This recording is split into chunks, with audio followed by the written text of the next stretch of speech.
One of the most dominant views in modern-day leftism and academia is anti-colonialism. They argue that colonialism has resulted in the oppression of races and cultures around the world and has contributed to erasing the unique ways of life of other people.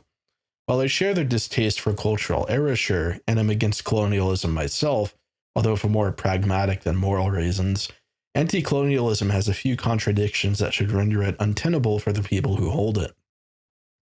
The first contradiction has to do with cultural erasure. Marxists tend to think that colonialism is motivated by economic factors, such as a desire to expand access to resources or to secure exclusive access to those resources. However, there are other obvious motivating factors behind it. The one that matters here is the religious motivation. For example, the Christian religion, and most religions for that matter, advocates for the conversion of the world's population, or at least as much of the world's population as is possible. Part of the motive behind colonialism was to bring Christianity to non-Christian populations and to perform missionary work to convert them, or to convert them at the end of a sword.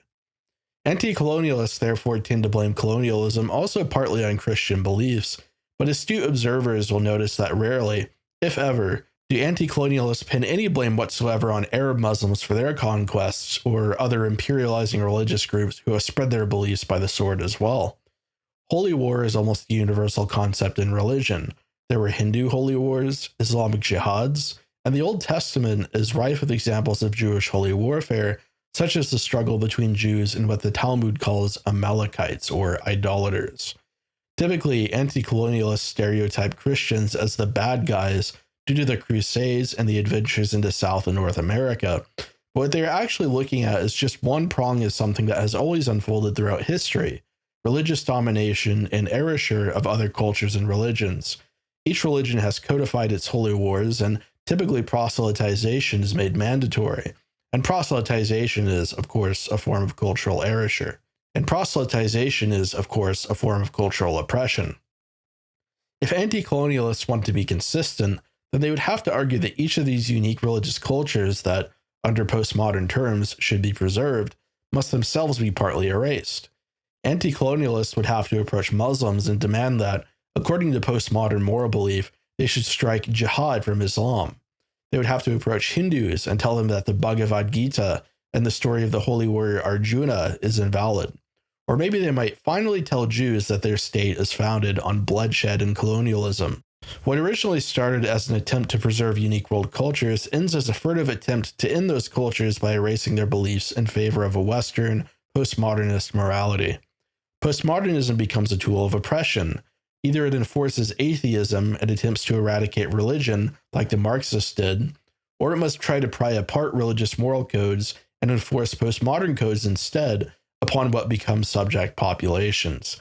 The dichotomy of oppressor-oppressed is therefore never overcome. Religions demand that their enemies be oppressed all the time, and religion is a vital part of various people's way of life. To allow the free expression of those ways of life would result in oppression, and in that oppression would oppress the free expression of those ways of life. Postmodernism proposes a non-solution to the issue of religious colonialism.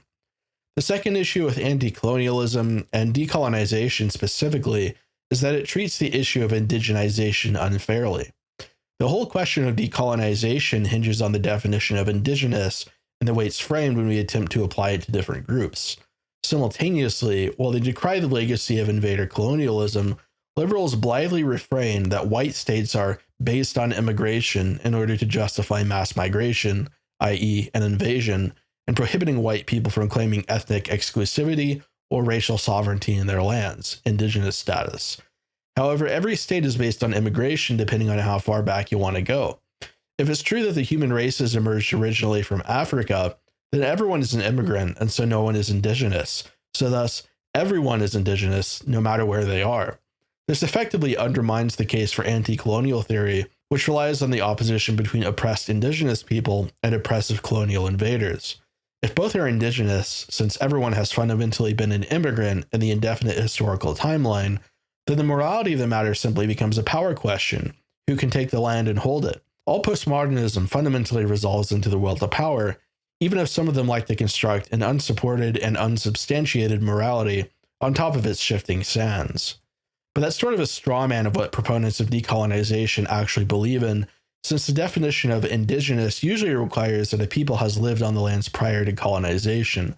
But really, any argument you conceive of will be a straw man since they do not have any consistent paradigm or foundation for it, owing to the relativism of those in question. If you ask 20 different decolonization organizations about what a people would require to be or become indigenous, they will give you 40 different answers each, depending on the context and their ulterior political agenda. Never will you manage to get them to be consistent with their own terms, because they themselves do not even formally believe in the principle of non-contradiction. But what does indigenous mean? That term etymologically means sprung from the land, from the Latin word indigena. But obviously, there's a kaleidoscope of modern and postmodern definitions, and since humans are not literally autochthonous, that is, born from the earth, there's a great amount of relativity involved in the question of a people's indigenous status.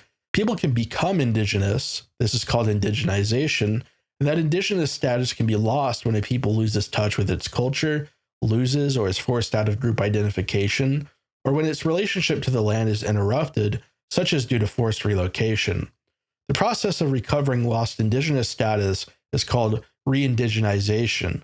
So it's not like there is a question of people who are absolutely indigenous and people who absolutely are not. It is a relationship people have with the land and with their own kind, which shifts and prevaricates. This means, most importantly, that white people can be indigenous too. And in fact, since white racial consciousness is now forbidden, the white struggle must be a form of re-indigenization. But since the standards and criteria vary so much, we'll have to kind of jump around and reference various versions of what indigenous means to navigate these ethics. We will start with the UN definition, which is widely cited, even if not widely agreed upon. Actually, it's not really a definition, more like a quote-unquote definition, a modern understanding based on the following characteristics. 1. Self-identification as indigenous peoples at the individual level and accepted by the community as their member. 2. Historical continuity with pre-colonial and or pre-settler societies. 3. Strong link to territories and surrounding natural resources. 4. Distinct social, economic, or political systems. 5. Distinct language, culture, and beliefs. 6. Form non-dominant groups of society. And 7. Resolve to maintain and reproduce their ancestral environments and systems as distinctive people and communities.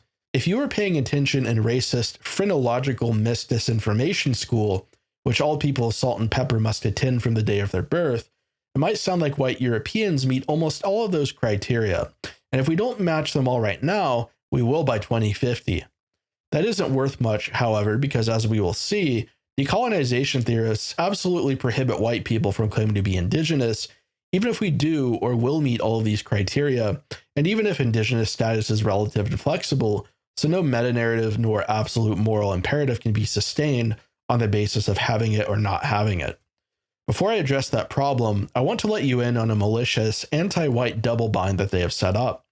So from this definition, you can see that indigenous status is largely culturally and socially determined, on top of the fact of having historical continuity and a relationship to the land. This means that, by the UN criteria, if a territorialized people were to, for some reason, cease to resolve to maintain and reproduce themselves as distinct peoples and communities, they would no longer be indigenous. Additionally, if a person of X population did not identify as indigenous, or if this self-identification were not accepted by the X community, they would also not be indigenous. For the past few decades, there's been a concerted effort by post-Marxists, anti-white liberals, and leftists in general to disrupt white racial identity and to delegitimize indigenous European identification. Birth control, the media, as well as propaganda is being used to lower white birth rates. Whites are being encouraged to go child-free and to work long hours, so they will have no time to take care of or have a family. Whites are told that whiteness is socially constructed and that it must be dismantled. We are told that our mere existence oppresses minorities, that we are responsible for the world's ills, and so our sovereignty and nationhood is therefore illegitimate, and that we must allow non-whites to drive us out of our lands and to turn us into diaspora in those occupied lands. We are told that we have no culture, and so we are subject to cultural and religious erasure. We are told that our money and our resources must be offered up to non-whites for their benefit. We are refused a voice, even scolded and told to step back when a minority speaks. We are even told that we do not exist. Forgive us, Marxists, for calling this colonization. As you can see, every effort is being made to ensure that we can never attempt to assert ourselves as an indigenous people, even if there is theoretically no roadblock for us attaining that status. It is held that we must wish to reproduce ourselves in order to be indigenous, while the same left-wing ideologues try as hard as they can to shame white people into believing our race and culture should die out, or that wanting to reproduce with your own race is invalid because there is only one race, the human race. Of course, that's never true for non-whites. It's also held that we must self-identify as indigenous to attain that status, but we are similarly told that we can never legitimately self-identify as indigenous. When we are reduced to minorities in our own country, eventually, then the power dynamics will reverse, and since the temporal framing on oppression morality is arbitrary, why would we not be the new oppressed minority, subject to the latest invasion of colonialists and a hegemonizing meta-narrative? So then, we will finally meet the last remaining criteria to form a post-colonial, non-dominant group in society. Indigenous status is based on blood and soil, as people on the right tirelessly refrain, and which the UN definition unwittingly confirms. However, every time Europeans have attempted to assert our myth of blood and soil, it has been shot down by the same groups that today believe in the righteous importance of non-white blood and soil. They make it the criteria, but then deny that we should ever be allowed to strive to meet it. Why? Because they hate us. They want us eradicated or subjugated, which is why they deny that we could ever be indigenous and thus have a right to protect ourselves from, or be protected from, invasion. This is the double bind.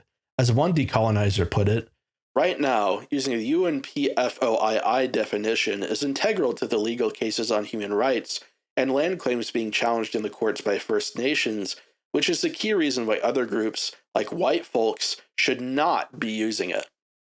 What substantive reason does this person give for his or her anti-white attitude? None. We're to simply accept that it is just to diminish white people in all countries and continents, simply because, somewhere specific in the world, there is another indigenous group having a legal battle against white people. In other words, the standard is simply not being applied evenly.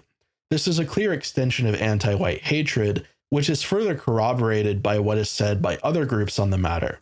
Quote, "The continuing antithetical use of the term indigenous by white people in identity theft and cultural genocide has forced organizations such as CAAO-RANN Council, Celts Against Oppression, Racism, Neo-Nazism, to label any white person who uses the word indigenous as an identity marker to be racist. We feel this white people claiming indigenous status is an act of racism and attempted cultural genocide.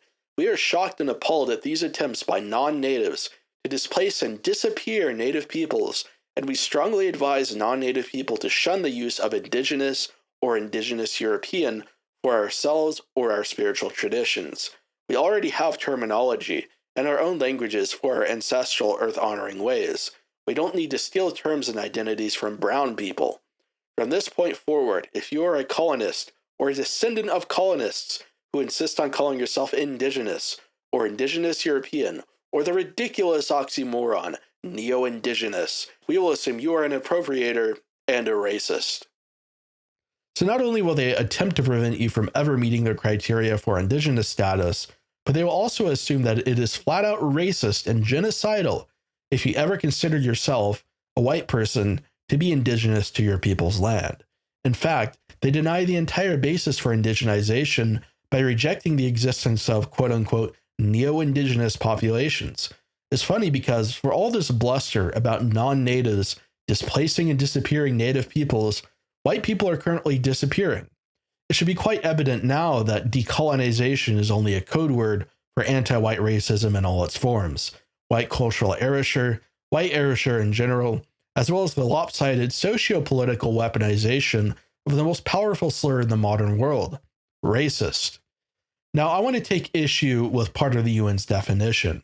When the UN defines things, they actually do sort of create a de jure basis for white ethnostates under international law.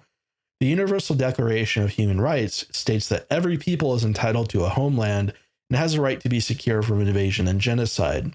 The issue is that the globalists who actually are supposed to abide by this document don't care about it and send migrants to white countries anyway, while firmly prohibiting us from turning our civic states into ethnic ones based on some tired democratic screed. The issue with this particular definition is that one of its criteria is that an indigenous population must be a non-dominant group in society. Astonishingly, many decolonizers accept this definition, even though it would require a people to be under occupation by a dominant other in order to assert itself as indigenous. Apparently, you are only allowed to have a relationship to your land as long as you're not sovereign on it. So what were indigenous people doing it before whites even arrived in America? Living in perfect multipolar harmony so that no singular group would be dominant? No, they were killing each other in tribal raids. They were dominating each other. And yet we are supposed to hold that they were non-dominant indigenous under this definition. Needless to say, minority status should never factor into when we consider a population being indigenous. The more relevant question is having a distinct group identity or a nationhood and an ongoing connection with the land. Ethno-nationalism, and so an indigenous dominant society, is simply the logical outcome. If dominating, going to war with, genociding, or otherwise colonizing another group is grounds for the forever revocation of your indigenous status, then needless to say, we should snatch it away from the Bantus as well as the Siberian Americans and never let them have it back. We should close their bank accounts, ban them from entering the UK, and specifically only the UK, and then create a page in the ADL hate dictionary specifically for them. Then there's the question of the requirement for an indigenous group to have pre-existed settler colonialism. This definition is unworkable because, by this definition, Indians are not native to India, nor are Mexicans native to Mexico. They can never be indigenous and thus do not deserve protection or sovereignty. Arbitrarily making the timeline for indigenous status relative to one's relationship to settler colonialism obfuscates the problem, which is that we want to prevent the genocide of people who live on their own sovereign land. The issue isn't just the supposed genocide of Siberian Americans, but rather, what's at stake is the genocide of modern peoples. That's the problem. The definition must reflect the problem, or it's useless.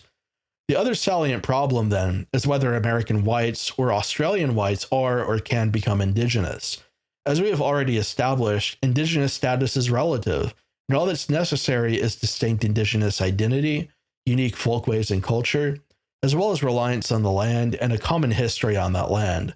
Every people is reliant on the land in a sense, and every people has unique folkways and culture, and white people in both America and Australia have been there for long enough to develop regional dialects and customs and to relate around a shared struggle. So all that is necessary is for white people in America and Australia to identify as indigenous and to defend their right to do so. To cast all of the vast continent of America or Australia as originally indigenous land is absurd because at no point did they ever consistently hold all of it, save for a handful of small settlements. According to Ryan Falk, the violence of the conquest of America is vastly overstated, and the weaponization of smallpox is a big fat lie. In other cases, white settlers arrived in foreign lands, finding them completely empty. This was true in South Africa, as well as Rhodesia, and even in America, in most cases when settlers came onto the land, they didn't even see anybody there. And yet, decolonizers will still complain about white people setting up white countries, and in the case of South Africa, though it's actually quite interesting, because the reason those lands were empty is because the original inhabitants, the Khoisan, were wiped out by another black people, the Bantus, who went on to greener, or I guess browner pastures. If it was perfectly legitimate that the original human stock became indigenous by flooding into and settling on unclaimed territory back in the prehistoric days of man, why would it be wrong now? And what's more, if we condemn the legacy of white colonialism, why can't we condemn the legacy of Bantu colonialism? For some reason, decolonizers always think that this is specifically a white people problem. Unless that is, you accept that there will always be a continuous interchange of claims to land, as well as battles for it. White people were never the sole practitioners of invasion or occupation, and neither were we the sole enslavers or imperialists. Because this is a historical fact, decolonization theory has zero claim for a meta-narrative on indigenous status, period. Anytime it attempts to propose one, it will always favor absolutely and in all circumstances a particular group over another, and so it self-defeats its attempt to resolve the clashing of interests in favor of a postmodern mosaic. Since there is no meta-narrative possible on that basis, then it would be best to leave the question of indigenous status up to the people for whom it's relevant in regional and temporal contexts. Ultimately, the only thing here that isn't relative is the nation as an extant and real entity that always exists, even if you try to define it away. Do white nationalists in America feel like they're indigenous because their people established this nation and have lived here for over 200 years? Maybe that's actually legitimate. Do Siberian Americans feel like they're indigenous because they have been here ever since they crossed the Bering Strait? Maybe that's also legitimate. It's possible to hash it out and to draw boundaries, and then to use that as a basis for mutual peace, and if necessary, war. All this is basically a contingent and truly political question that has no objectively correct answer beyond that which is necessary to maintain differentiation and distinct nationhood. The ethics of invasion and indigenization, instead of arbitrarily being hooked on the basis of an outmoded exploration-era dialectic, can and must be updated if we are to ever actually be consistent with the knowledge that these ethics are themselves relative and culturally determined, even if we can derive a given nationalist direction and purpose for them. In the face of evidence that the legacy of colonialism does not drive the economic deprivation of non-whites, and also simply in the face of the fact that white people alive today have nothing to do with colonialism and have been nothing if not conciliatory toward non-whites, it would simply be unjust to engage in racial warfare on the basis of decolonization. So at no point do these anti-white genocidal racists get to claim absolute authority on the boundaries of indigenous status. If it truly is relative and culturally constructed, then please let us build too. And if you really want to dismantle things, since you take after the deconstructionists, try dismantling yourselves for a change. In the first place, if you really think whites are horrible, colonialist oppressors, then why don't you accept the validity and justice of white separatist movements? Surely Black and Siberian American peoples would love to live apart from their quote-unquote oppressors. In fact, some decolonization theorists have taken deconstructionism to its logical conclusion, arguing that the vast majority of decolonization theory, as well as postmodernism itself, is bourgeois and oppressive because it is all a white construction based on white ways of knowing. Decolonization ends by decolonizing itself. When you vote for the epistemic equivalent of the Leopards Ate My Face party, well, you know. But it's fine. We don't have to worry about any of that. As another decolonizer writes, we apparently are already indigenous. You are already indigenous. There's no need to become indigenous. This is the narrative of gaps and distances all over again. It's become popular to think of ourselves as separate from nature. We tell stories about a stylized period in time when we are fundamentally delinked from natural temporalities, from the way the world truly is. As such, the ethical imperative of our times, you say, is to rejoin nature, and in so doing, become indigenous again. But this narrative suggests that this really happened, and that you are really separate from the world and must return to it. Well, what if you never left? What if your bridges and rockets and buildings and roads and technology and GMOs are just another iteration of nature, albeit one which many now find troublesome? What if you're just as embedded in and dependent on land, water, and air, even though your particular enactment of indigeneity is about exteriorizing that dependence? What changes when the anxiety of arriving home or becoming indigenous is replaced with a studious slowness and a curiosity about where you are? Really, it is useless to argue against the left and against decolonization. That is such a nebulous philosophy that they are always moving the goalposts, changing definitions, and rearranging the frames in such a way that it can advantage their group. Carl Schmitt said that the fundamental distinction that underlies politics is the friend-enemy distinction, and he was correct.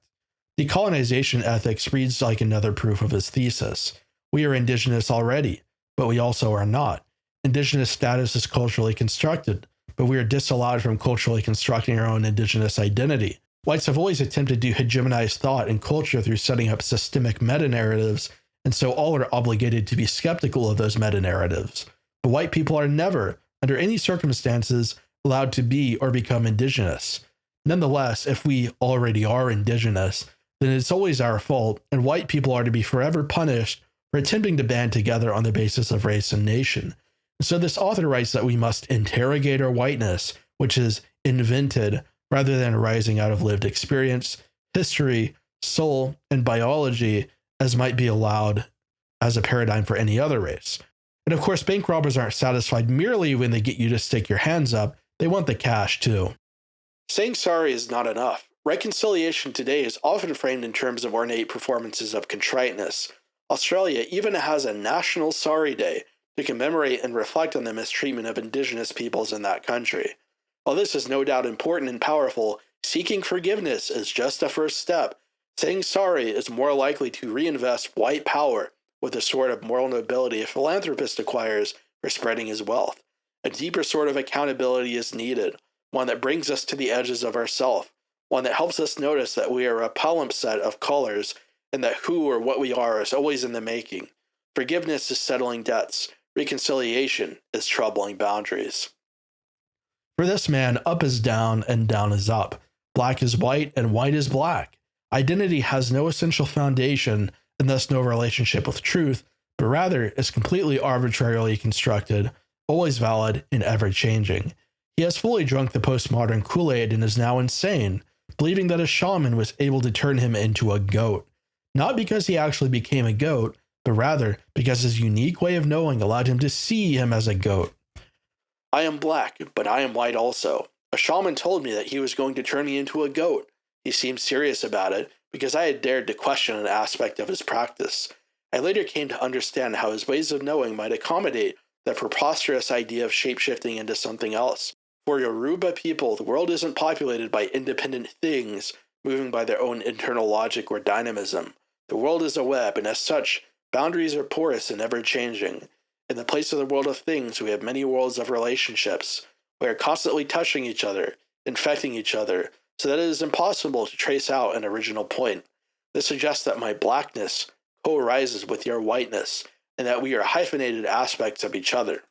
I have no desire to argue at length against this postmodern paradigm, which I've done elsewhere. The basic problem with postmodernism is that it never declares a winner, so the dialectic always ends up inverting. Yesterday's oppressor is today's oppressed. It goes on circuitously, apparently without end. It functions as today's equivalent of the universal solvent, a political Azoth that can break anything down for the purpose of rearranging it. Only, it is a magnum opus that cannot be completed. It seeks stability in that which is fragmentary, so it cannot help but mistake fragmentation as stability. The only way out for it is antinomian, in which its adherents secretly hold on to values which they believe to be objectively true, and which alone is the raison d'etre for their destructions and transgressions, which they will exploit tactically. Those values are typically Marxoid and anti-white. On the other hand, reactionaries have no problem declaring who is winning or has won, because the emphasis of our idea is affirmatively truthful, constructive, and positive. We can easily gauge how close or how far our project is from our values, since those values have a stable and unified center in the eternal. To put it in simpler terms, if a man tells you he doesn't believe in truth, then don't believe a word he says, including that he disbelieves in truth.